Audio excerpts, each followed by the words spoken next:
শ্রী গুরু জয়।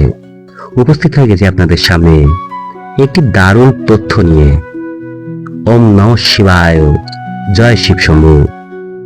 আগামী 2রা ফাল্গুন 15ই ফেব্রুয়ারি রবিবার দিনকে এই বছর মহাশিবরাত্রির তিথি শুরু হচ্ছে, যা থাকছে বাবার সব থেকে প্রিয় দিন সোমবার পর্যন্ত। ফলে এ বছর শিবরাত্রি রবি এবং সোমবার উভয় দিনই থাকছে। শিবরাত্রির যে পুজো অর্থাৎ রাত্রিকালীন পুজো, তার রবি এবং সোমবারের মাঝে থাকায় এবছর এক মহাযোগ তৈরি হয়েছে।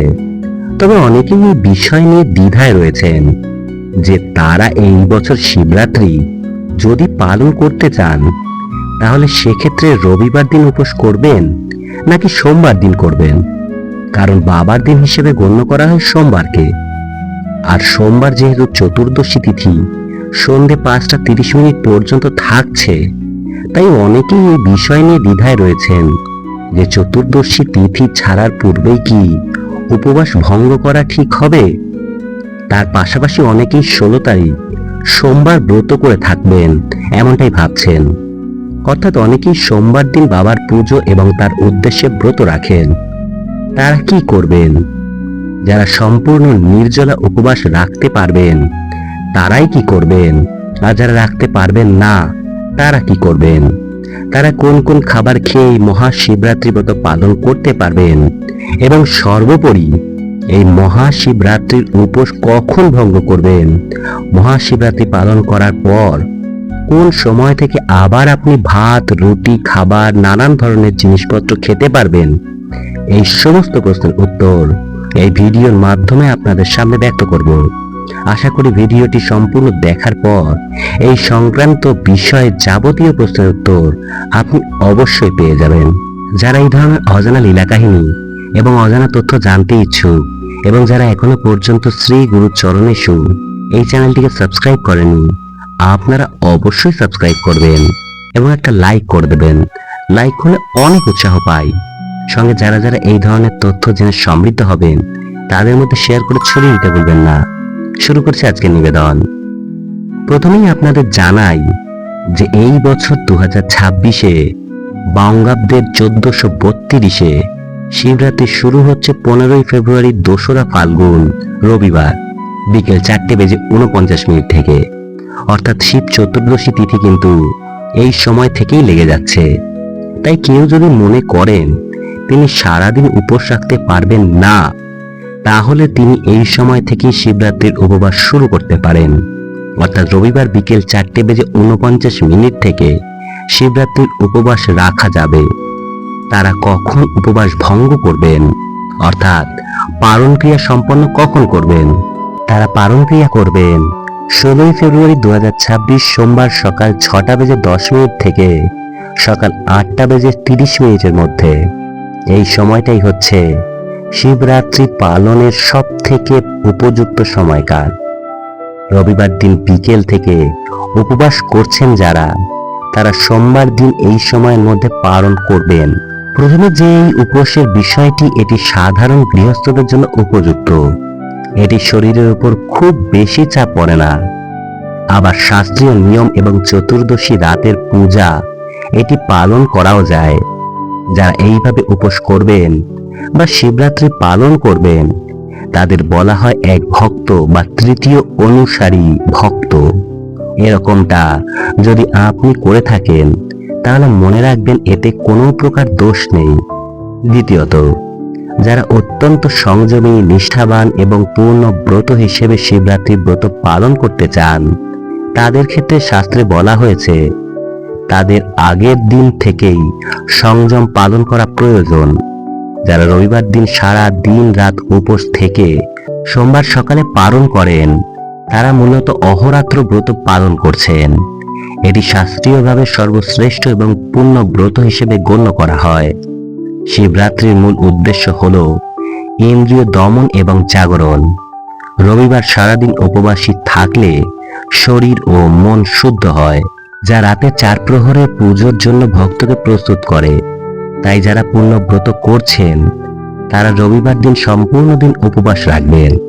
তারপর রবিবার ও সোমবারের মাঝে যে রাত সেই রাতে বাবার পুজোর নিবেদন করবেন এবং পরের দিন সোমবার যে সময় পালনের কথা বলা হলো, অর্থাৎ সকাল 6:10 থেকে সকাল 8:30 পর্যন্ত, তারাও এই সময়ের মধ্যে কিন্তু পালন করবেন। যারা সোমবার দিন অর্থাৎ বাবার প্রিয় বারে ব্রত করে থাকেন তাদের উদ্দেশ্যে বলছি, যেহেতু আপনি প্রতি সোমবার দিন বাবার পুজো করে থাকেন, তাহলে আপনার জন্য এটি আরো আনন্দের বিষয় যে আপনার নিয়মিত সোমবারের মতো এই শিবরাত্রি একই দিনে পড়েছে। এতে কোনো বাধা নেই, বরং এটি একটি শুভ সংযোগ। শাস্ত্রীয় নিয়ম অনুযায়ী মহাশিবরাত্রি ব্রত যে তিথিতে চতুর্দশী এবং নিশিকাল বা রাত স্পর্শ করে, সেই দিনই ব্রত পালন করা হয়।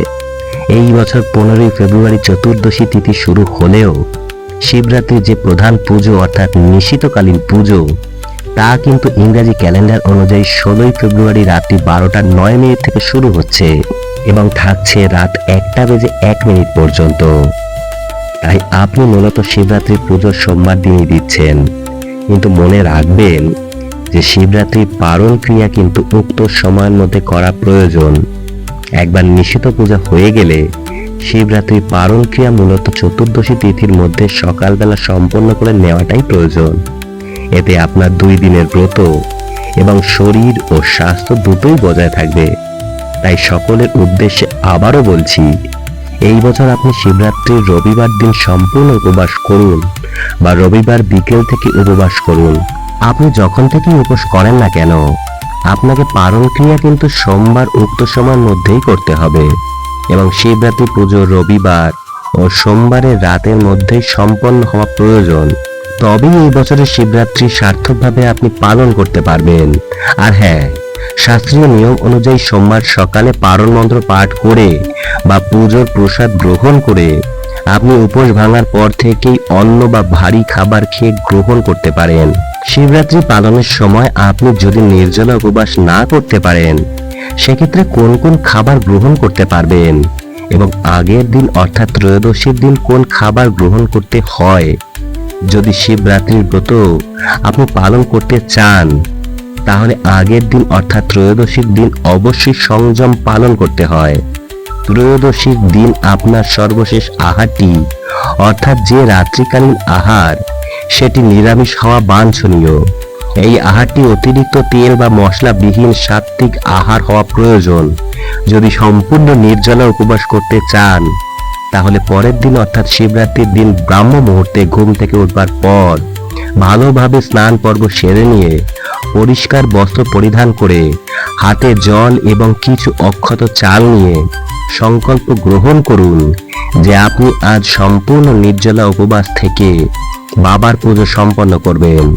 যদি সম্পূর্ণ নির্জলা উপবাস আপনি না রাখতে পারেন, অর্থাৎ শারীরিক কারণে বা অন্য কোনো কারণে যদি এই বিষয়টি করতে না পারেন, তাহলে সে ক্ষেত্রেও সকালবেলায় স্নান পর্ব ছাড়বার পর বাবার কাছে এই বিষয় সংকল্প গ্রহণ করা প্রয়োজন যে আজকের দিনে কোনো প্রকার পঞ্চ রবিশস্য আহার করবেন না, অর্থাৎ ধান থেকে তৈরি খাবার, গম থেকে তৈরি খাবার, যব থেকে তৈরি খাবার, ডাল জাতীয় খাবার এবং সর্ষের তেল থেকে তৈরি খাবার আজকের দিনে আপনি কিছুতেই গ্রহণ করবেন না।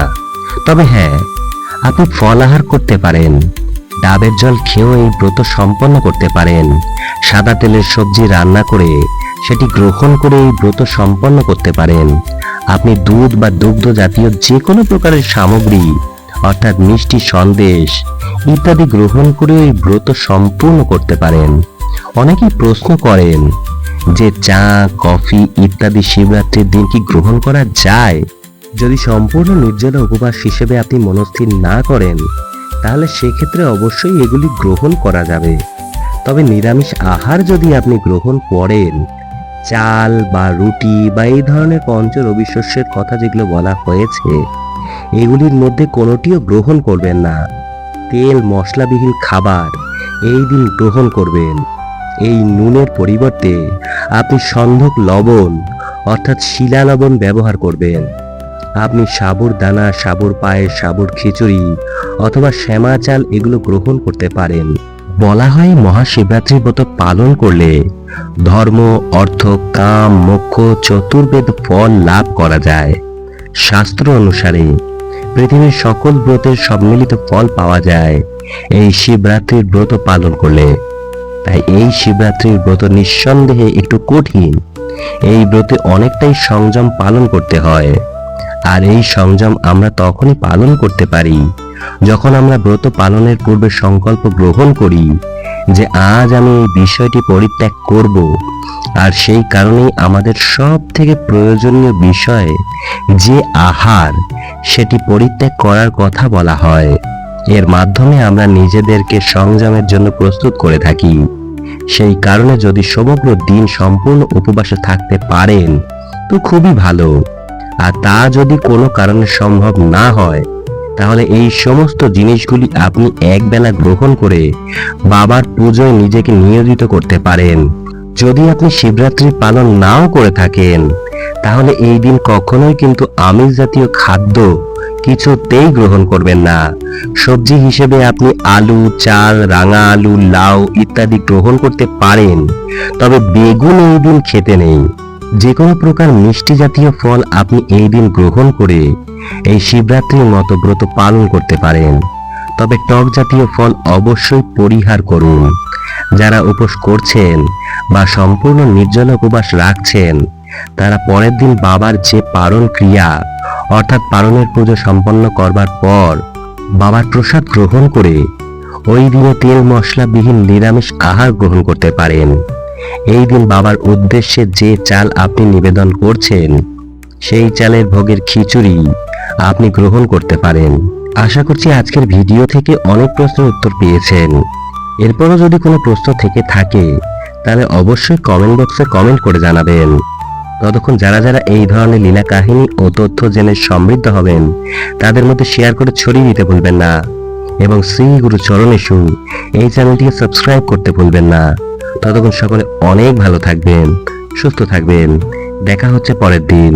শ্রী গুরু জয়। হরে কৃষ্ণ, হর হর মহাদেব। রাধে রাধে। নমস্কার সবাইকে।